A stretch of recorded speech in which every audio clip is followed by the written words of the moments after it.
Hello everybody, friends of Get to Planet. Here we are today for an amazing interview with Mr. Scott Henderson, a living legend of the six strings.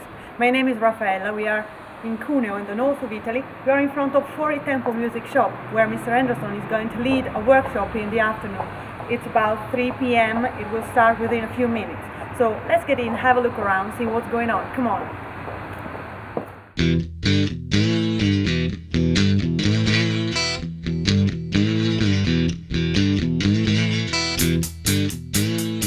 Hello everybody, friends of Get to Planet. Here we are with Mrs. Scott Henderson. And Scott, thank you for sharing this interview with us. Pleasure. Thank you. Scott, you grew up primarily listening to rock, blues and even funk, then moved into jazz. Is this such a diverse background that allows you to be so successful as a fusion player?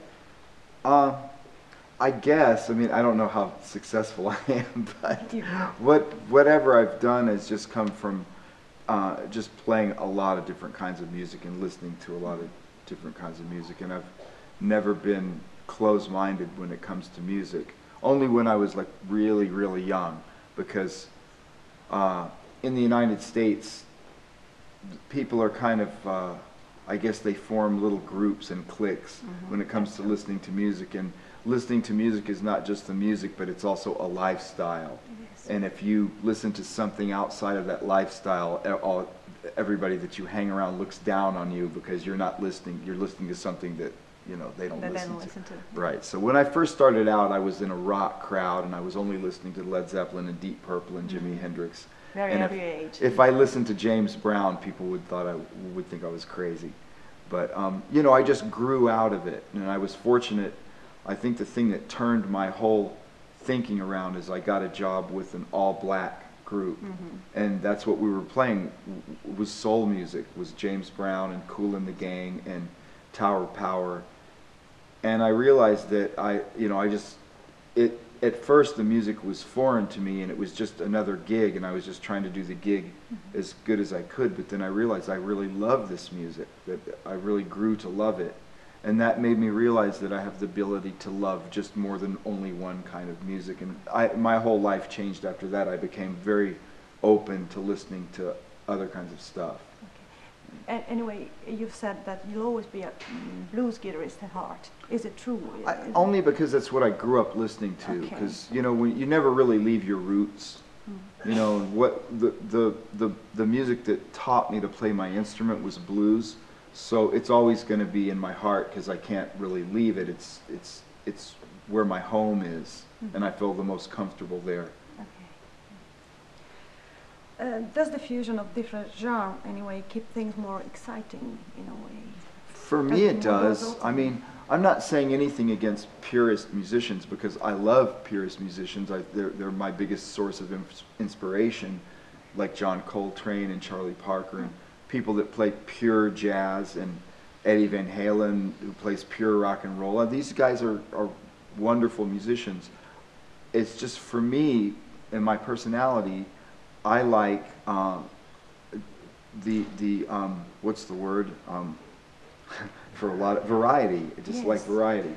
So jazz has great things about it, the great harmonies and the interplay between musicians when you play soft is something really special that I feel sorry that everyone can't experience. And at the same time, playing rock and roll and blues is a feeling of power, and you feel like there's more energy and sometimes even more creativity in that music from a sonic standpoint, where jazz is mainly played on acoustic instruments, but in rock and more modern kinds of music you have so many millions of sounds to choose from. So that's why I like to just play different kinds of music, because there's so much excitement and there's so many good things in every type of music, and I don't like to limit myself to just one thing. That's a very interesting point of view anyway. Growing up in the 50s and 60s and listening to guys like Jeff Beck, Jimmy Page, did you find yourself identifying more with the 60s era British blues rock style Pretty rather much, than the American yeah. icons? Well, yeah, only because I went at it chronologically backwards, because when I started listening to blues, I thought Jimmy Page and Jimi Hendrix and Jeff Beck invented that music. I didn't know that it came from black musicians from something much that happened before. Yeah. Right? So when someone told me that the Lemon Song by Led Zeppelin was actually written by Muddy Waters, I was like, yes. who the hell is Muddy Waters? And then I started like listening to Muddy Waters, and I started realizing that, wow, I'm missing a lot because I don't know anything about these musicians. So I started listening to Albert King, Albert Collins, just all the Freddie King, B.B. King, all the Kings, all this music that came before the people I grew up with, and I realized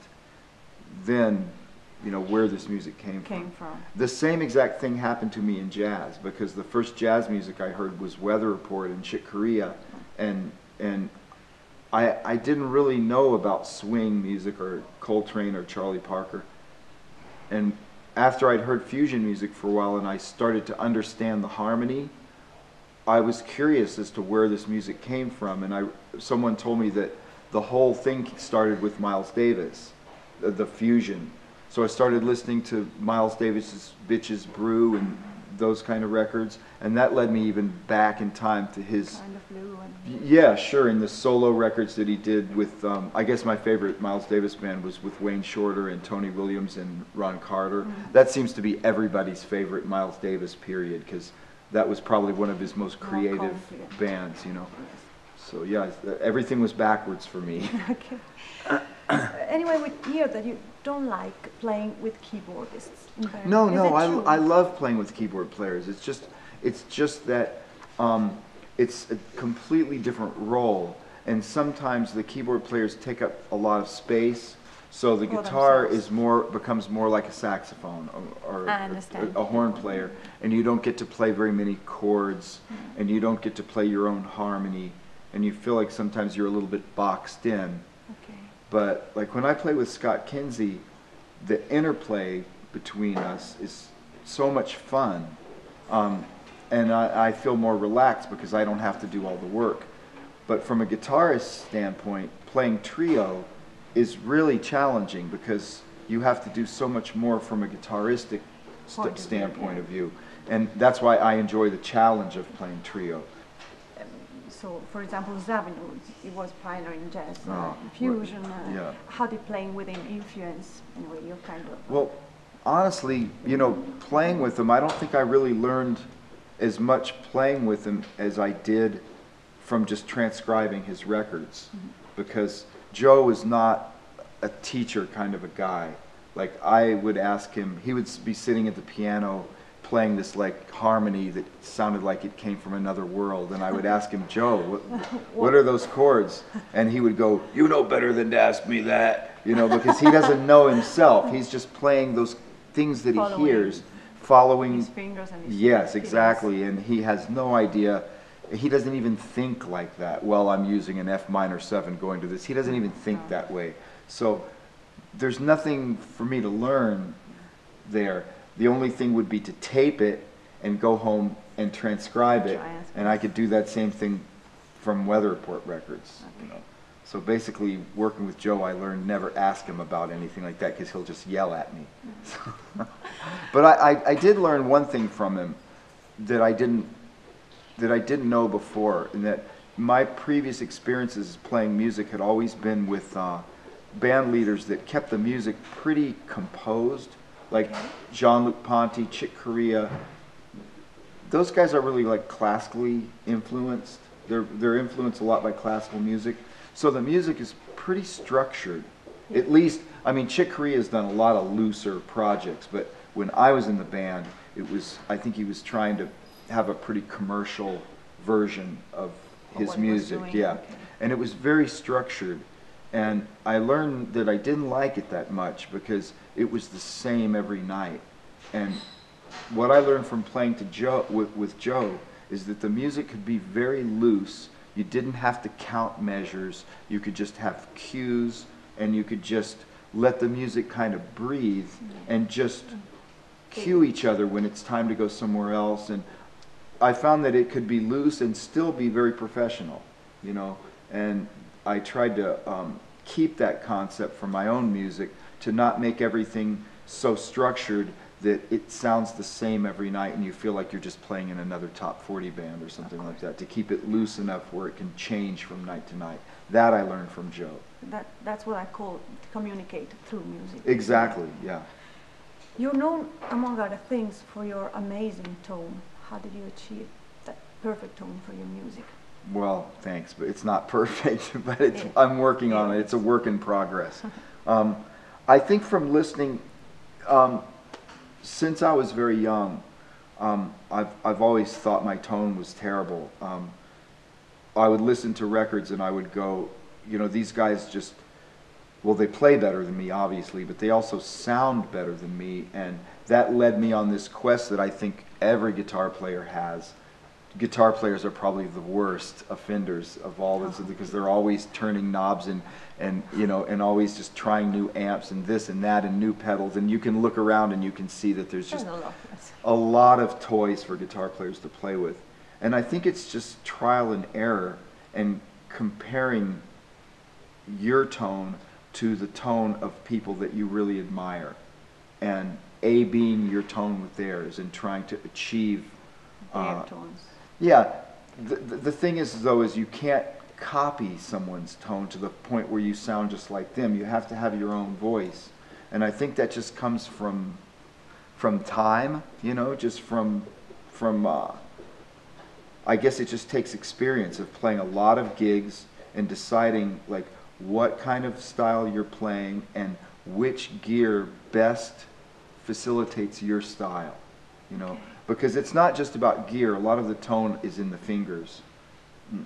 There's a guy I really like, Mike Landau. He's an excellent guitar player, and he gets the best tone to me of just about any guitar player there is. And I've seen him play through Marshalls, Fenders, Dumbles, Strats, Les Paul, SG. It doesn't matter. It still sounds like Mike, you know, because the tone is in his fingers. Yeah. And I think, you know, I definitely have a thing that in the way that I pick, or in the way that I use my fingers, and the way I touch the guitar. And I've heard piano players say the same thing about other pianists, where they say Bill Evans was known for his tone on the piano, where he could just sit down on a terrible piano and just touch it just the right way and pull beautiful tone out of the instrument because he just had it in his hands. Something about the future. Where do you see the future of blues? Is there a risk, in your opinion, of it being generationally lost? It feels that way, you know, because so many of the black musicians that used to play blues are not interested in blues anymore.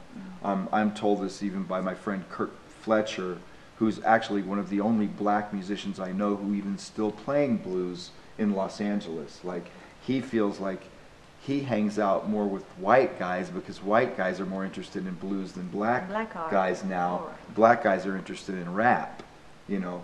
And so, I mean, the future of blues will always be there. There'll always be people that are interested in playing blues, but it seems to be more of a racial change now. There don't seem to be as many black musicians interested in blues as there used to be. Mainly white musicians.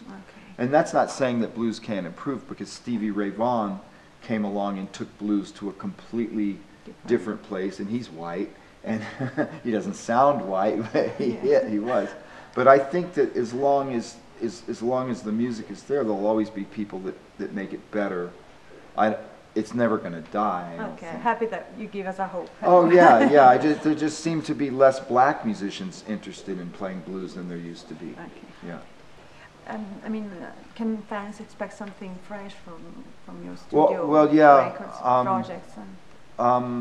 We have a new Tribal Tech record that we did the basic tracks on, and now we're overdubbing and getting ready to mix. So that'll happen probably. Hopefully we'll be finished with the album in the summer, and maybe it'll be released in the fall. Okay. And then I have to write music for a solo record. I think I have 4 new songs, and I need about 6 more. So I have a 7-year-old, so she takes up a lot of my time. And you know, before her, I used to lock myself in my room and just compose. Now I spend most of my time at Disneyland, so it's different now. It's worth it anyway. Yeah, it's worth it. Okay. Thank you so much. Thank you. for Thank being with you. us. Pleasure. Bye. Thank you.